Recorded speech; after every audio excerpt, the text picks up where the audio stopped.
Hello, everyone, and welcome to Beyond the Buzzword B2B, our fifth roundtable session, Build Long-Lasting Buyer Loyalty Through Experience-Driven Commerce. I'll take a minute to introduce our speakers for the day. First, we have Carrie Doubt. Carrie has more than 20 years of experience working in B2B manufacturing and distribution. She's been involved on the client side of digital transformation and understands the challenges associated with a major organizational overhaul. Over the last 8 years, Carrie's been involved in commerce technology engagements, including platform evaluation, requirements defining, roadmap planning, and more. During her time with Proficient, she's engaged with a variety of B2B organizations as a commerce strategist and is now a commerce director. Next, we have Kevin Espinoza. Kevin Espinoza is a director of strategy and innovation at Proficient, where he's responsible for developing business and digital strategies for his clients. He's worked at Caterpillar Inc. for 33 years, primarily serving as the digital marketing product owner, where he was responsible for the implementation, development, and support of Caterpillar's digital marketing ecosystem. He has extensive experience with 15 years in brand and partner strategy, digital transformation, and operations. So now I'll go ahead and hand it over to Carrie. Thank you, Sarah. So today we're going to be talking about loyalty, customer advocacy, and how do you retain customers, customer retention. So for the agenda today, we're going to talk about the what. What is experience-driven commerce at the loyalty stage? What's the definition and synopsis? What's the art of the possible? We've learned over the last several sessions that B2B is different and that we're not always as far along as we are in B2C. Why? Why would you invest in experience-driven commerce for loyalty? What are the customer benefits? What are the benefits to your business? How? How do we approach experience-driven commerce loyalty? What are the key capabilities and key business considerations that we should be looking at? So, just a quick recap of the last session. We've done this every session just to remind people as we're going through that B2B buying journey. So, B2B experience-driven commerce results when an organization transforms from that siloed, manual, transactional culture to a customer-centric, insights-informed, omni-channel culture, enabling meaningful customer relationships. In the previous sessions, we were talking about post-purchase support, and some of the key points we talked about that customer care systems need to be leveraged to serve up post-purchase customer experience. Creating opportunities for self-service activities can improve customer experience and reduce cost to serve. Providing sellers and CSRs or technical support people the visibility into the customer journey and the bottlenecks that allow them to focus on what's more important, right? We often focus on the buying journey, but the reality is what are we doing that customers don't want to do? And how do we remove those barriers to make it easier to do business with us? So customer loyalty really equals your loyalty program. So, loyalty is the degree to which a customer exhibits repeat purchasing behaviors from a service provider, possesses a positive attitude towards the provider, and considers only this provider when the need for those services arises. So, when we think about B2B loyalty programs, there really are customer retention solutions with specific features and loyalty logic designed to help business establish that loyalty to the businesses that they interact with. They differ greatly from B2C in terms of both incentives and progression, right? So we see a lot of loyalty programs in B2C. That may not be the best approach as we look at B2B. Customers buy your brand again and again and advocate on its behalf. That's really getting into the definition, the good, better, and the best of loyalty. B2B companies are not exempt from this rule. Everyone remembers a good experience. If a customer becomes part of something memorable, they're really more likely to return for another purchase. They're more likely to tell other colleagues, other people about it, and share the data or engage in that brand with other ways, right? So as we think about this, B2B loyalty can happen in a lot of different ways. It's not as cut and dried as it is in B2C. So a big part of loyalty in B2B is really that empathy, trust, plus that engagement will equal loyalty. It's really going to take you from being a seller to a business partner, right? In order to really get empathy or to be able to present empathy, you have to be able to show your customers that you understand their pain, that you've done it before, which is that trust piece, and then that you're going to help them solve their challenges. So, right, really thinking about that is really the crux of what loyalty is in B2B. And the more complex your products are, the more time you spend solving those problems and building that trust and showing that you understand their pain points, the more likely that loyalty is going to occur in B2B. We've been going through this journey together for experience driven commerce through the B2B buying journey, right? And so we're at the loyalty piece.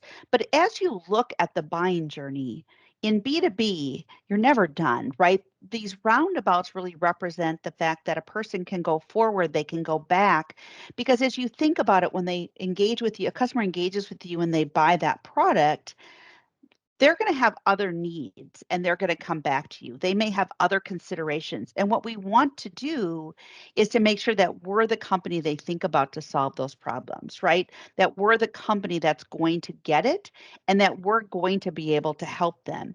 And so that's a big part of this when you think about loyalty is that is a multi-dimensional street in B2B.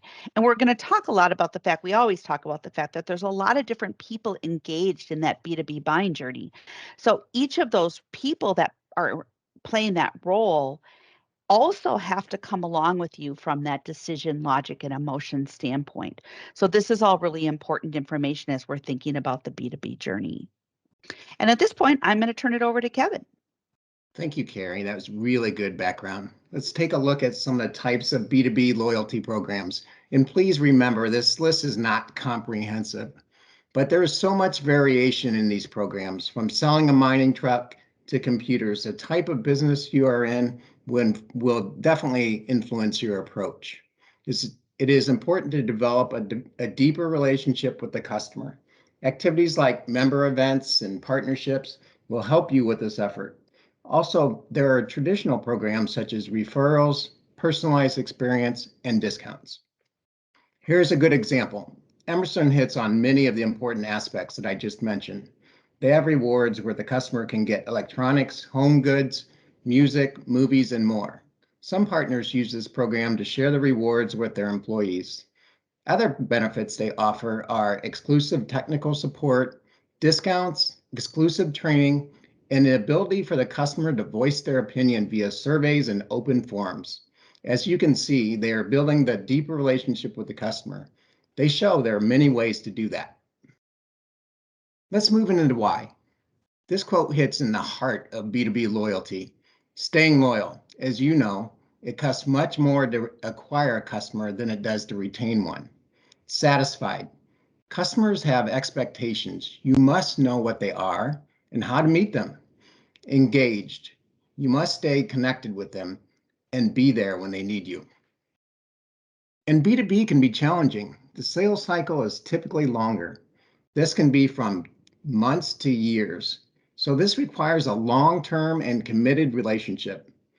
The next time the customer might buy from you, that could be many engagements later. For example, in construction equipment, the average age of a machine is 18 years. So this requires a very strong support system, and loyalty can quickly live or die here, depending on if you're meeting their needs or not. And typically, there are more decision makers in the purchase decision. So keeping all of them engaged can be a challenge. I'd like to add a little context here too. So you had a great example, Kevin. Another example is in my career, I was a product manager, and we developed an RFID tag. And I may have used this in previous, but it's a good example, right? So we're working with a major automotive company, and they needed an RFID tag that could track their transmissions from beginning to end of the manufacturing process because accidents happen, things happen, and they need to have all this data. And it took us almost a year to come up with a tag that was going to be able to make it through the entire manufacturing process within the automotive. So as you think about metal, you think about punch presses, you think about acid washes. There's all of these harsh environments. So when we found a tag that made it through their process, was reusable by them multiple times, the tag managed to stay intact, obviously, through that process. And they were able to pull that data off that tag. The benefit of that is the loyalty was there because it took us so long to find that right solution with them for them, and that at the end they had a huge amount of confidence, right? So we had the empathy, we had built that trust over that period, and then we had their engagement because they knew we were the right solution for them in the future. So as you think about your business, it's really important to put the concept of loyalty into your own context and what that really means to your customers and how that fits into your long-term plans. Thank you, Carrie. So, what's important to the customer? Sure, everybody likes rewards, but this is not their primary focus. In B2B, the customer has a lot invested in the entire life cycle of the product. They're interested in a deeper relationship, such as access to experts, special training, and member-only events. And, and finally, like I mentioned previously, a feedback mechanism. Customers want to have a voice. They want to be part of the solution related to the products, services, and the overall customer experience. For the business, it is so important they retain their customer base. We have all heard the stat that it costs 7 times more to acquire a customer than it does to retain one. Collecting additional information about the customer has so many benefits for the business, and one of them is making their marketing efforts more effective. Keeping the customer engaged, this helps stay in touch with the customer.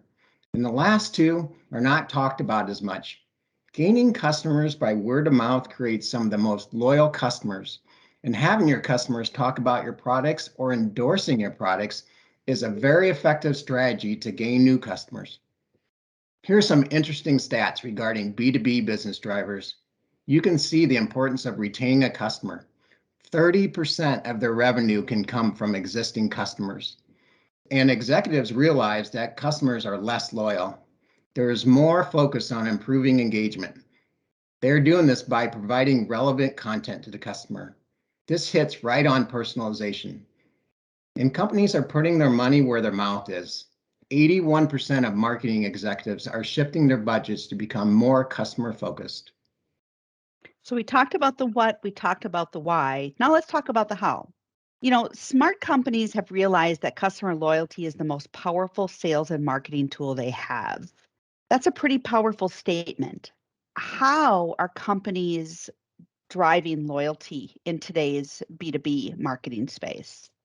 One of the things we want you to think about is that anytime you're doing digital transformation, commerce transformation, you're making changes to a more digital focused approach within your organization. It's not a destination, right? It's a journey. You're never done. It's always this constant process. But what we also see is companies and people get very overwhelmed on what they should do and where they should start.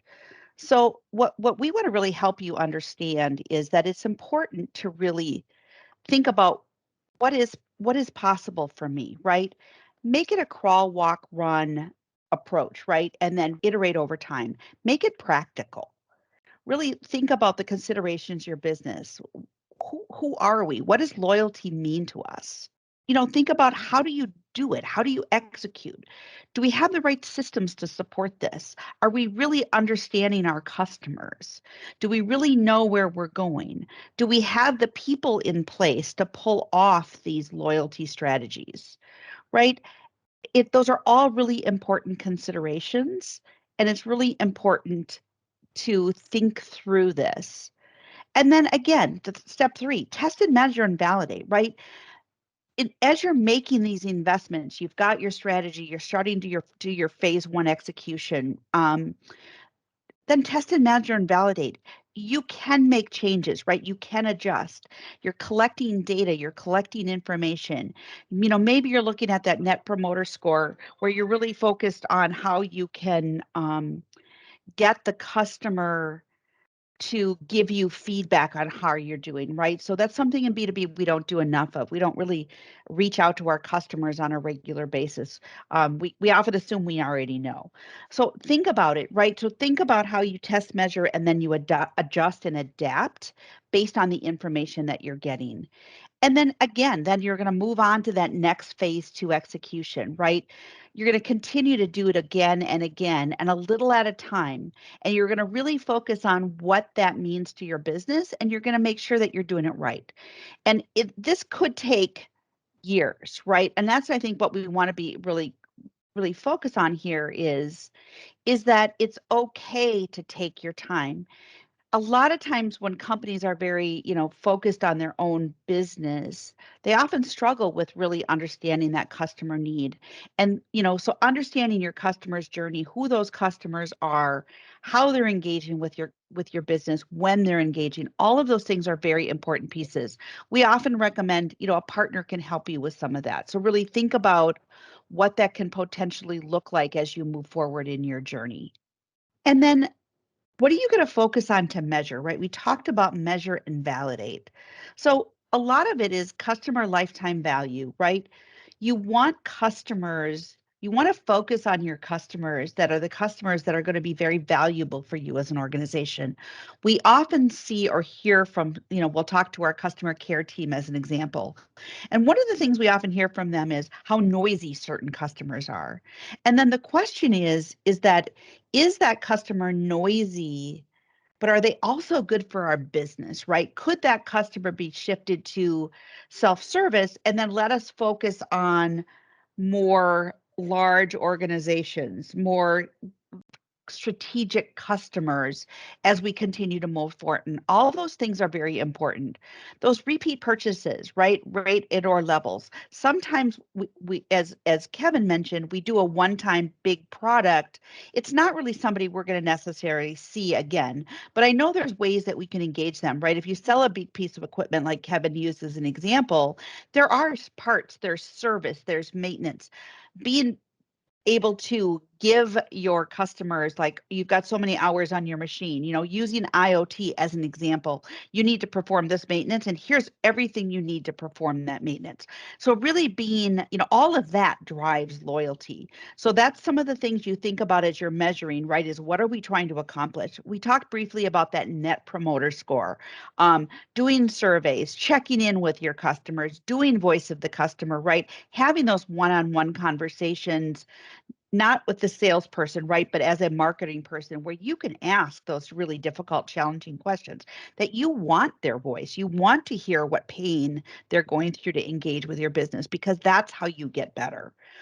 Loyalty programs, redemption rate, discount pricing, quotes, a lot of that is a big part of B2B, right? So looking at how you manage that, how are you leveraging that? How are you looking at your quotes? One of the things that I know from my background is we issued a lot of quotes.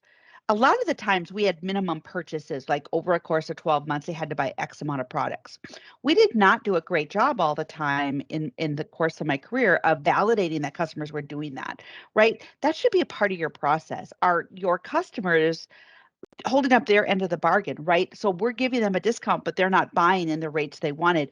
We need to, that's an opportunity for us to get back together with that customer, find out what's going on. Maybe something's not working for them. Maybe there's something else going on. Maybe they lost the business and that quote is no longer valid, right? So there's a lot of pieces that are important as you look at your loyalty programs, redemption rate, discounts, all those things that Kevin talked about earlier. And then that really thinking about that brand engagement, we talk about that a lot. In B2B, we're seeing more and more engagement on social tools, people sharing their opinion, sharing their point of view, telling their peers, right, that what their experience has been working with your organization. So that is really getting more and more important. So even social listening tools where you're able to hear the good, the bad, and the ugly, right, and then respond to them.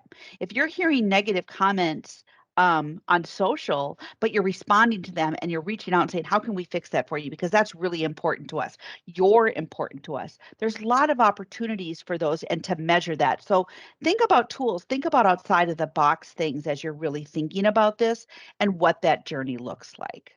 So we really appreciate you attending. I want to talk a little bit about proficient, right? How can proficient as an organization really help you as you think about this B2B loyalty and customer retention approach to your organization? through the sessions, we talked a lot about Proficient, right? So we offer solutions, commerce strategy. I think through the session, you can understand that, you know, we've been in your shoes. All of our commerce strategists have been in the B2B space. We've been there, we've done it, we've lived it, right? So we're here to help. That's one of the roles that we play. We've got digital strategists, right? Kevin and the other people on his team are phenomenal. They have a lot of experience in B2C and B2B. We talk a lot about, you know, commerce experience strategy and road mapping. So as you looked at that crawl, walk, run approach for B2B as an example for getting started with loyalty, Proficient can help you put together that roadmap so you're not just, you know, floundering, because we know it's hard to start. We understand, we've all been there, right? So think about us in that perspective. And then thinking about what we talked about, the personas and journey mapping and how that plays a role within the organization, how understanding your customers, doing those voice of customer interviews. We do a lot of that for our customers, right? We will work with our customer to develop a questionnaire about what they want to know, and then we'll make those phone calls. We'll have those conversations, right? Very important part of your business. And a lot of times we've done them in a room where your customers and yourselves are together. You can hear what your customers have to say. We've done them as private one-on-ones. It doesn't matter, right? So we're here. We also have practices, digital commerce, digital marketing, and user experience and design, and a lot of other digital strategy. A lot of those other activities are available and practices are available. Organizational change management, right? Looking at your CSRs and your CSR teams, right? How do they revamp? Do they have the tools they need to be successful? We have a lot of activities and opportunities. And then obviously we also do technology, right? So commerce platforms, digital experience solutions, CRM solutions, CMS solutions. You know, at Proficient, I have to say that there probably aren't any technologies that we're not familiar with. It's something that we do every day to help our customers be successful, because for us, it's all about you. And, you know, let Proficient help you on your digital transformation journey or your commerce transformation journey, whatever that may be. You know, we've been doing this a long time. We're unique in our approach, you know, from strategy to execution on a technology. You know, our commerce strategists stay with you your entire life cycle of your business, right? We stay engaged, we stay involved. So we really appreciate you attending. We really look forward to having conversations with you and being available to you in the future. And we really appreciate you attending our last session of the B2B experience driven commerce journey.